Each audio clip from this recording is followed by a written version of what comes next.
Welcome to the Smarter E podcast, a podcast for and with the creators of the new energy world. Hello and welcome back to another episode of the Smarter E podcast. My name is Zackers and I'm very much looking forward to today's topic, as it is one that all of us can relate to on an everyday basis: mobility and transport. As a sector, unfortunately, mobility and transport are responsible for almost 25% of all man-made CO2 emissions. And on top of that, it is one of the few areas that still sees a significant growth in its emissions. So today, we want to look at, on the one hand, the challenges mainly caused by a growing demand in the fast shipment of goods, and on the other hand, of course, at the solutions, and that means the biggest lever to reduce CO2 emissions when it comes to the transport of goods, the most promising technologies and approaches, and of course the question if electric drivetrains are really the way to go when it comes to vans and larger trucks. My guest providing me with answers in this episode will be Jennifer Dunks. She has spent nearly 20 years in the automotive industry, working for some of the largest brands out there until she switched over to the investor side, looking to facilitate and accelerate the mobility transition to a more sustainable and smart mobility. At the moment, she's also acting head of mobility for EIT InnoEnergy. Welcome, Jennifer. Thank you. It's great to be here today. Before we start, a quick shout out to our partner for this episode, Mahle. Charge as fast as necessary, not as fast as possible. That is the idea behind the charging solution from Mahle. Charge Big is the corporate startup of Mahle, which offers a scalable and affordable infrastructure solution. Whether it is for daytime parking, car park, or fleet operators, Mahle's solution covers use cases from 18 to 100 or more charging points. More information on chargebig.com. So Jennifer, when we talk about the transformation of mobility, usually most of the conversation and the news coverage ends up being on individual mobility. Or to put it in one word, the conversation usually ends up being around Tesla. But how important is it actually to look into the transport of goods, and which parts in the shipment process are the most promising to focus on? Yeah, it's really a good question, because when you just try to consider the impact that moving goods has on both energy demand and CO2, you'll see that actually it's more than double the kilometers traveled. So really looking at that sector to see what new technologies, what new innovations we can help support and accelerate is a very important topic. And when we look to that sector, you can see that there's different distances of travel, and it's really important to kind of break that down. So longer distance, middle distance, and even this, what we call the last mile, which of course is not just the last mile, but kind of encompasses this entry into the city center. For each of these different segments, we really have to look at the use cases to see what specific technologies, including software, can make the biggest step change towards becoming more energy efficient. And so I'm really glad to be here today and maybe give a couple insights about what I see happening in the industry. You have just mentioned that when you look at the transport of goods, you usually differentiate between long distance, middle distance, and short distance. Which of the three actually has the biggest potential for optimization, for being more efficient, and also for reducing the carbon footprint the most? So maybe a lot of people are back from their holidays, and I can imagine a lot of people maybe took a driving trip this year and see all the trucks on the road. And I think it's quite common for many of us to think that most of the travel is hundreds and hundreds of kilometers, really transporting all the way across Europe. But it's not actually the case. The main traffic is this middle distance, or distance of about 100 kilometers or less. However, with that being said, if you look at shipping and the costs of shipping, the primary cost driver is actually this last mile piece. Again, this entry into the city, that's about 60% of the cost. So when it comes from a cost standpoint, we really need to find higher efficiency solutions for that last mile. Whereas for these middle distances, it's a different lever that we need to pull to create the impact. would love to focus actually on the last mile that you mentioned, which now I understand is actually not literally the last mile, but more like, let's say, the last 5 to 15 miles from, let's say, your city border to then, for example, in the city center, your own private mailbox. So if you look at that, I guess that's also the segment that's really impacted by the high growth in same-day deliveries, the high growth in online shopping, and much more parcels having to be delivered. So I guess then your scenario is like you drive through a city, then you see your DHL van, the second row after that is already the UPS van, and then just before that you have a van from your supermarket blocking the street. So what is the biggest potential to make that already congested area more efficient? Primarily today, especially in the urban settings or in the shorter distances, it's those vans, the small vans. And interestingly enough, these vans do not run full. So they don't run full actually on purpose because they need to be arranged internally that the deliverer can actually go in and find all the packages. So if you had a full van, it would actually become less efficient in a way. The beauty about that is that when you actually look about the volume that's packed into one of these small vans, you can see that it can also fit in some other types of vehicles, 2 wheels or 3 wheels, so e-cargo bikes or e-mopeds and things like that with a standardized size container. So today, though, it's done with these vans that we all see in our cities.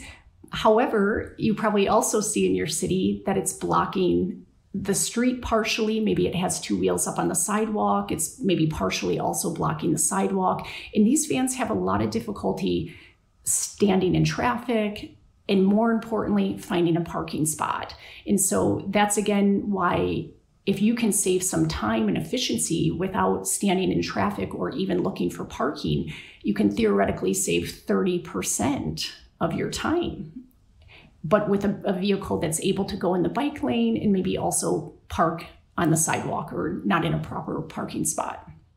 So you just brought up these so-called purpose-built vehicles, which, for example, could probably be a cargo bike with an electric motor, a cargo bike with 4 wheels and an electric motor. Purpose-built also means usually built for a niche. So to what extent is it a challenge that these vehicles would have to compete with your average run-of-the-mill van that from a manufacturing perspective you can just put out there on the market? It runs in Germany, it runs in the mountains in the Alps, it runs in Italy, it runs in South America, whatever country, whatever market and landscape you put it in, it just drives and it does its job. When you talk about a van, it's automotive grade, which means it's automotive quality, it's durable, it's reliable. And these companies, these delivery companies or logistic companies, they recognize that and they respect that. And when new startups come on the market or new companies with purpose-built vehicles that are based on a bike, there's some uncertainty about what will be the durability, the serviceability, the quality of this, because actually if one of these e-cargo bikes breaks down, this is more costly than just sticking with the van, right? So we really have to look at, every minute that's out there where this product is not able to run can be a big impact on the business case. So I think when we're looking at new purpose-built vehicles, we're spending a lot of time looking at the design of the vehicle as well as the production, making sure that it's really coming from automotive grade standards. Otherwise, it won't be able to compete. At the same time, what's incredibly important is the service piece. So right now, there's quite a bit of activity going in the area of service, because when you design all these new purpose-built vehicles, they aren't so standard like a van. So we need a lot of different service support that's able to come out and without ever having seen this exact vehicle perhaps before, that they're able to service it and service it quick. And that's very, very important in order to facilitate this change over to, let's call it, purpose-built vehicles. What do you think, Jennifer? Will the need of efficiency in the last mile, as you mentioned, also accelerate the transition to zero-emission drivetrains, or will logistic companies try to use their existing diesel-powered vans mostly as long as possible? I'm quite hopeful and optimistic that we make this transition fully to zero-emission drivetrain for all our vehicles, also including logistics. At the EU level, they've already made a commitment, and in order to meet that commitment, you would need about 10 to 12% of any logistics fleet to be zero emission. But they're now going a little bit further. So the EU Commission is setting out some more ambitious targets. And what you also see happening is at the city level. I mean, if you look at what Paris is doing in other cities, I actually live in Stuttgart. Already it started with diesel, and now we see this getting more and more stringent, and ICE vehicles are now being included to be banned from certain areas of the city. And that will also affect the logistics. So I see this move over to electric or zero emission drivetrain as inevitable. What's not inevitable or guaranteed is what will be the vehicles. And that's where these logistics companies like Amazon, like the groceries or catering companies or Heineken's of the world, they need to make a choice whether they switch their fleet over to electric vans or they have some kind of combination of some electric vans plus some purpose-built vehicles to really target those use cases or the segmentation within that last mile where they can benefit from this additional efficiency. Just noticed that you explicitly said electric vans. Does it mean that not only in the private car sector, but also in logistics and transport? So for vans and trucks, the main choice will be battery-powered vehicles and hydrogen is off the table? Yeah. So of course now we have a very good momentum towards electric mobility, also with the auto industry. So we see very big commitments from them. It's very exciting to see the information on all the new models that shall be coming out. And really it's going in the direction primarily of electric mobility. So this is great news. With that being said, I do feel like I've been in the industry long enough to see that, hydrogen has always been part of this discussion. And today I still think it is part of the discussion. However, I don't think it'll be pushed from mobility. So depending on what happens with the hydrogen economy in the other industries and where they move with respect to green hydrogen, this could actually influence the role hydrogen then plays in mobility. That's how I see it. So for me, the jury is still out on what role it will play. Obviously, for passenger cars, and also shorter distances still today, but electric mobility has a stronghold. But in this last mile segment in logistics, I think I would let the competition sort of develop there and let the best technology win out in the end. Well, competition is usually great to drive innovation, so I'm looking forward to see where that will lead us. In the beginning, I mentioned that mobility and transport are responsible for nearly 25% of all man-made carbon emissions. Which is the biggest lever to see a significant reduction here? Is it the transition to electric vehicles, as we discussed, in whatever shape or form? Is it using tech such as big data and AI to optimize routes and loads? Or is it up to the regulators in the end? Yeah, that's a difficult question. I think with your first two, so let's call it decarbonization and digitalization, those are probably the two high agenda points for most of these companies within this sector, actually within mobility in general. If you also look in the private mobility sector, those are the two big topics for most of the companies and where they think the innovations will have the most impact also on their business. But moving to zero emission or moving to more energy efficient and smarter mobility has never been, in my opinion and what I've seen, an easy road to get to. I sort of always smile when I think about it. I think it's because we just made the car too comfortable. Mobility today is just so comfortable. It's usually where you need it, when you want it. We always have enough space and things like that. So to answer your question, I do think the regulations combined with subsidies are really necessary if you want to, create that change towards lowering the CO2 and lowering the energy demand. Without it, I think it will be difficult, or let's say a much longer road. So if I rephrase it in other words, much more than relying on innovation, we have to actually rely on politicians to make the world less comfortable for us. I don't know if I worded it exactly like that. But one thing I wouldn't mind mentioning here, which I think is really a very cool opportunity for this sector, and it's not just this sector, but some others in mobility as well, is if you looked at the projections from last December for logistics, we averaged that this sector would grow between, let's call it 5 and 12% year over year. And that was due to the population growing and also GDP and just the online commerce in general. But due to COVID-19, we have seen these exact numbers for the different segments jump anywhere between 58% to 70% in just 1 year.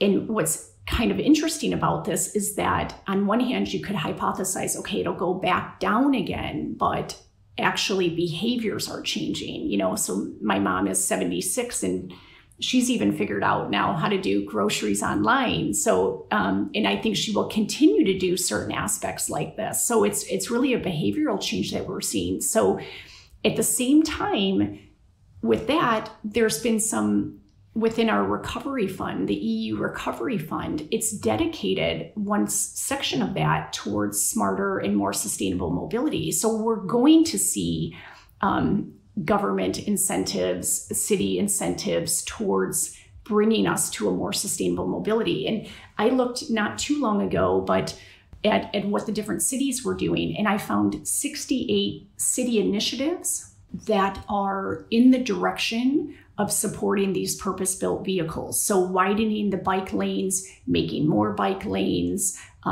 just changing their infrastructure in their city that would actually align quite well with something that's a non-car or a non-van type model. So this is something that we didn't have 1 year ago in what we do now. So funding, infrastructure changes, and really the demand is through the roof for logistics. Whether it is electrifying our fleets, whether it is using big data and AI to make mobility smarter, or whether it is making regulations just really tougher, I think most of it is in its early stages, no? So a lot of visions, a lot of interesting thoughts. But how long do you think will it take for it to be really implemented in a significant scale? So where do you see us, for example, in 5 years from now?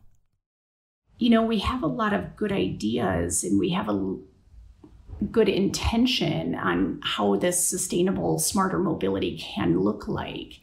But frankly, anyone who's listening today and looks out their window, what we're talking about today will sound very different than what we're seeing still on our streets. And that's the reality.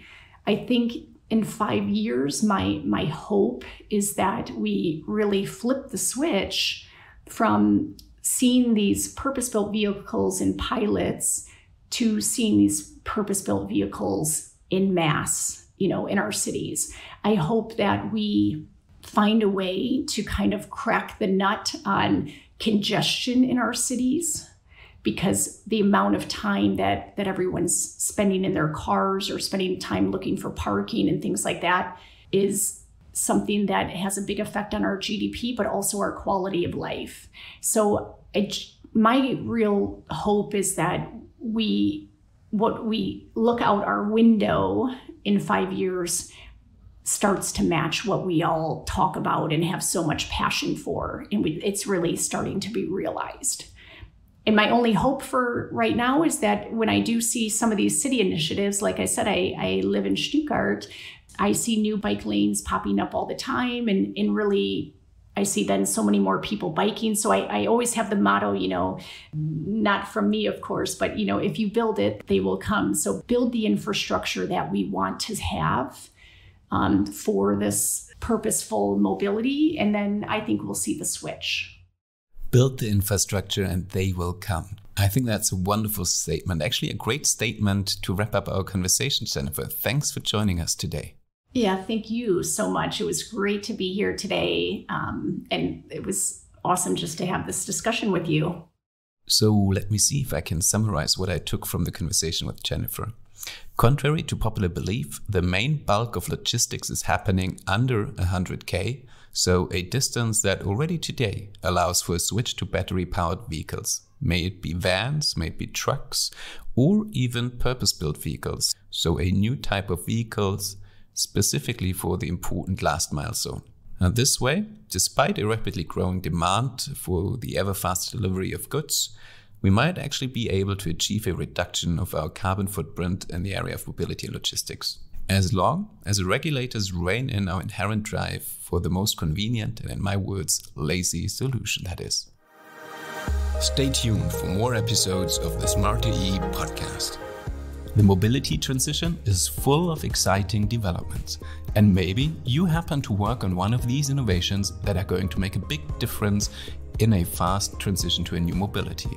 If so, then apply for the Smarter-E Award, an innovation award that honors the pioneers of the new energy world. All information is available at thesmartere-award.com.